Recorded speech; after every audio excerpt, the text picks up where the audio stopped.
Welcome to Kenton's videos. Enjoy the video. In this video, I will explain how to make cupcakes for sale. First, understand local regulations for home-based food businesses.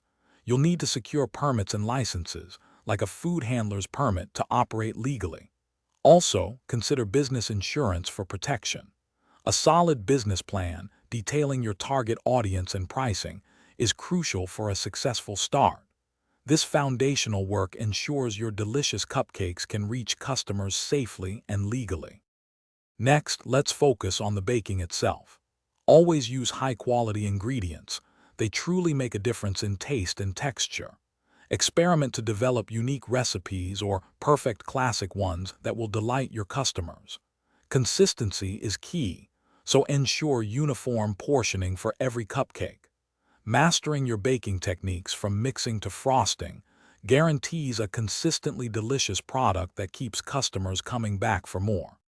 Presentation is almost as important as taste when selling cupcakes. Select attractive and sturdy packaging that keeps your creation safe during delivery.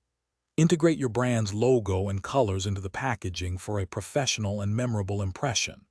Think about offering different box sizes, perhaps for 6 or 12 cupcakes, to cater to various customer needs. Thoughtful packaging enhances the customer experience and reinforces your brand. Finally, let's talk about getting your delicious cupcakes into customers' hands. Leverage social media to display your creations with high-quality photos and engaging captions. Consider offering samples at local events or participating in farmers markets to build a customer base. Set competitive pricing that covers your ingredient costs and labor. Don't forget to encourage customer reviews. Positive feedback is invaluable for building trust and attracting new buyers. Thanks for watching. Consider subscribing if we helped you.